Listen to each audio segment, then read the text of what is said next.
Hi, welcome back to Villefranche. I'm in the ancient Darse, the harbour, the only place I feel young. I've just been for my vaccination. Thursday night I got a text. Saturday afternoon I got vaccinated. I wasn't expecting that. And it's prompted me to do a vlog because I know quite a lot of people have said to me over the last few weeks what's happening in France. You've doubtless read lots of stuff in the papers about the faltering vaccination programme, etc. So in this vlog I'm going to attempt to give you my opinion of what's actually going on, certainly down here in the south, and what the prospects are for travel over the next few months. It's an update.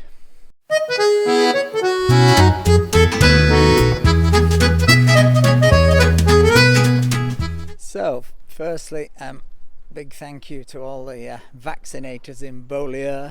It was a very well organised operation. I wanted to pretend it was in the James Gordon Bennett clinic, but it doesn't actually exist. I did make a film about James Gordon Bennett. It's very good. It's had 1,200 views now. But it's on the web page. It's all about the origins of the word Gordon Bennett and why it began in the place where I went for my vaccination today. But it wasn't in the Gordon Bennett clinic. It was in the gym. It was a very nice gym. And to be honest, the experience was what lots of people who I've read on social media and stuff have said about going for their jabs in Britain. It's curiously moving. I don't think I found it greatly moving for me because having already had COVID, I guess I was less concerned. I'm delighted I've had the vaccine, but I was slightly less concerned to get it.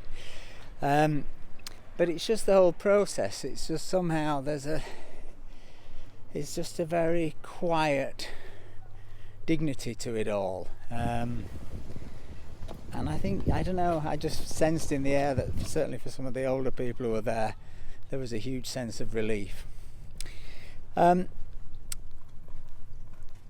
Which brings us to the question of what is actually going on in France, because you'll have doubtless read in the UK papers, and if you've read some of the foreign press in Bild in Germany, lots of stuff about how disastrous the vaccination programme has been in Europe.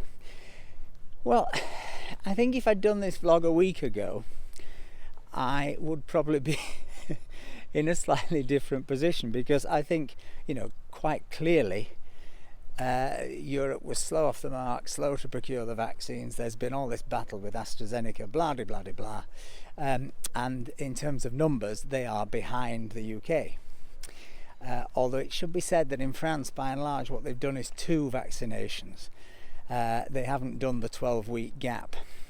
Though I'm not entirely sure that they're not changing their mind on that now. But they've been sticking to the sort of 3-week gap.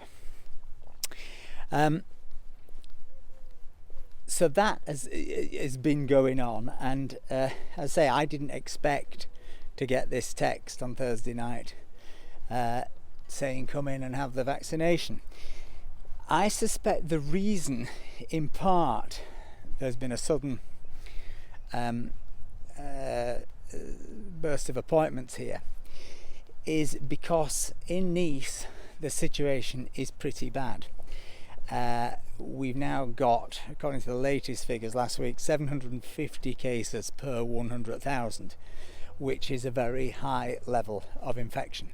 So high, in fact, that we're under weekend curfew. In fact, I'm recording this walking around now in my 1 hour of state-sanctioned exercise. But we just came back from the vaccination clinic in Beaulieu. The roads are absolutely empty. Everything is closed, apart from essential shops. And this is the second weekend of complete confinement. Now, what hasn't happened in France is the third lockdown.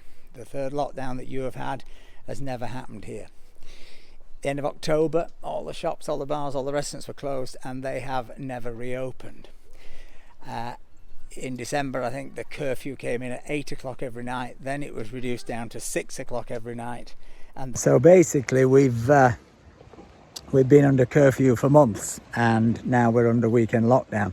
Now that doesn't apply to the whole of France. There are only 2 areas that are under this weekend confinement. That's Nice and Dunkirk up in the north. My best guess as to why it's occurred in these 2 areas, and I think there's quite a bit of evidence for this, is that at Christmas quite a lot of French people came back from Britain, and probably to see relatives for Christmas, etc. And I'm afraid as well as some hot cross buns or whatever it is they bring back from Britain, fish and chips, they brought quite a lot of the Kent variant. And I think 60% of the cases now, certainly in Nice, are the UK variant. So it's more transmissible, etc., etc. But there has been still no 3rd lockdown. I think the reason for this is not because it's what the scientists want. The scientists have been pretty clear that at the beginning of February that they thought a 3rd lockdown was what should have occurred. I think in the end it is what Mr. Macron wants. He faces re-election in a year's time, and I think basically he's bet the house on avoiding this 3rd lockdown, on keeping the economy going, on keeping the shops open, on keeping people going to work. Now, when I say the shops are open, yes, non-essential shops are open, clothes shops, etc., etc. Big, very big shops, 10,000 square feet, shopping malls, they've had to be closed. So bit by bit, he is running out of things to close, curfews to bring in. The next logical step would be to head for a full confinement. If that happens, and it is a big if, the Prime Minister this week, Castex, said it is possible, but it is by no means a given that that will occur.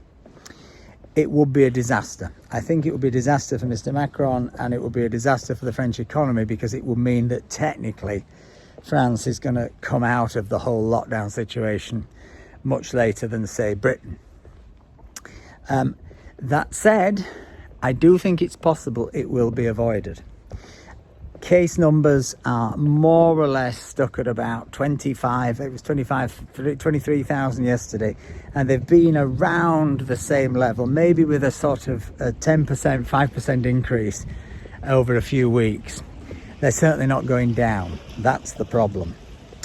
So I guess the challenge is, can they get enough vaccine into enough arms in time to head off a 3rd lockdown?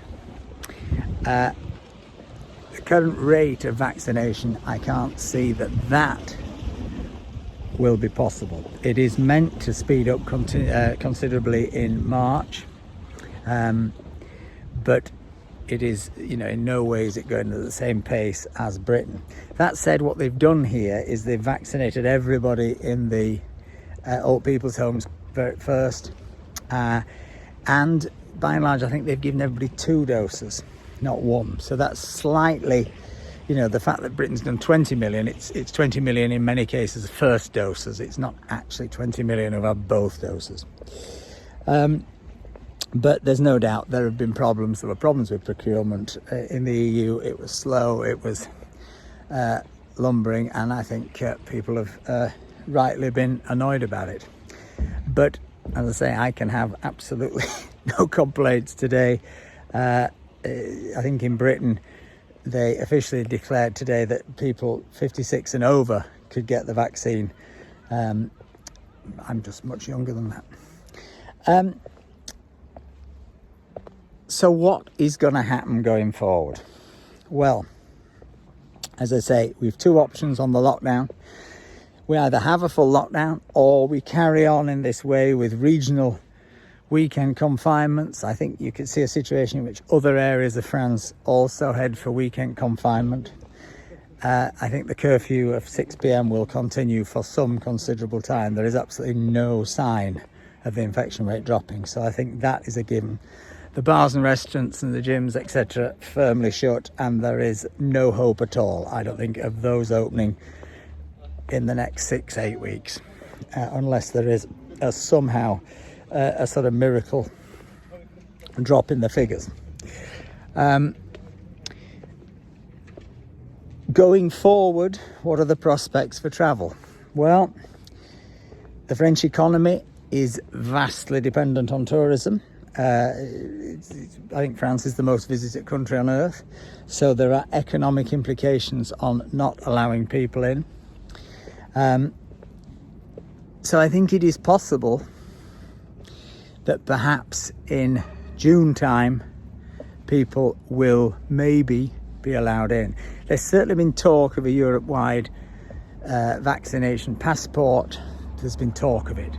And obviously there are certain countries within the European Union, Spain, Greece, who are very keen to open up to tourism again. So I think it's possible. The problem I think anybody coming from Britain is going to have is not necessarily whether they're allowed into France, it's whether they're allowed back into Britain without 2 very expensive PCR tests of 100 quid a pop, or even worse, the country they're coming from, say France, is declared a red zone, and then they're in Lenny Henry's hotel in Gatwick for 10 days. It costs us 1,700 quid. By the way, we're in the marketplace of Villefranche, and I know many of you now will want to see what it looks like. So I shall attempt to turn you round.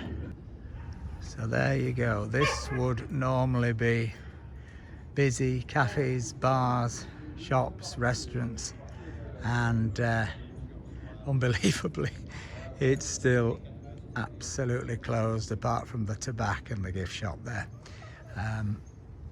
I think one of the things that's most interested about, the subject I've vlogged about before, which is the contrast between, say, Britain's method of dealing with this whole crisis and France's. Well, in the past I've given Mr. Macron quite a lot of praise because I think the messaging very early on in this pandemic was very clear compared to the very blurry messaging that was coming out of the British government for a long time.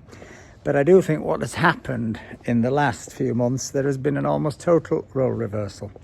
I think Macron made an absolutely idiotic mistake when he questioned the efficacy of the Oxford AstraZeneca vaccine, something that many European leaders now are having to roll back on, and I think that was a pretty unforgivable error. And it may be that trying to hold out and not have a third lockdown proves to be a terrible mistake, but it may not. The interesting thing about here is that if you compare, and I often do, I've got a lot of time on my hands, the death figures between, say, Britain and France in this latest wave, there's a huge disparity. Britain's figures have been way higher. Here, I would say on average, you've been seeing 300-400 deaths a day, less at weekends, obviously. Nobody dies at weekends. Whereas obviously Britain at one point got up to 1,900 and only now has got the figures down to sort of 200-300 a day. So I think that's why France has just about been able to hang on and avoid having this third lockdown. I think there are 25,000 people in hospitals still. In some areas down here, particularly the ICU units, got very busy in the last 2 weeks, which is partly what prompted this weekend confinement. So I think that in the end will be, as it's been in Britain, be the major deciding factor as to whether this third confinement happens or it doesn't. On one hand, French hospitals have more capacity than Britain. There are more hospital beds per head of the population in France than there are in Britain. So in a sense, France can cope a little bit more with more hospitalizations. But there will come a point at which I think the level of infection will become unsustainable. So that is where everything is here. In a sense, France is behind Britain in terms of what is happening with this wave. Britain went into this wave much earlier and is going to, I think, come out of it quite a bit earlier. Obviously because of the lockdown and because of the brilliance of the vaccination program. But there are signs here that France is beginning to get its head around the vaccine situation, and maybe I think the doctors start to roll out vaccination doctor surgeries this week. Maybe that will begin to have an impact. But I think the president has bet the house, and he's almost bet his presidency, on no third lockdown. I wonder if it proves to be a masterstroke or a terrible error. Time will tell. Anyway, that's all from me. I hope you're all well. Keep reading about lots of people having their vaccinations in Britain, and that's fantastic. And at least you have a roadmap out of lockdown. I think Britain feels like it's going in the right direction, whereas at the minute you'd have to say France is at best treading water, and at worst in an area, let's say like Nice, going backwards.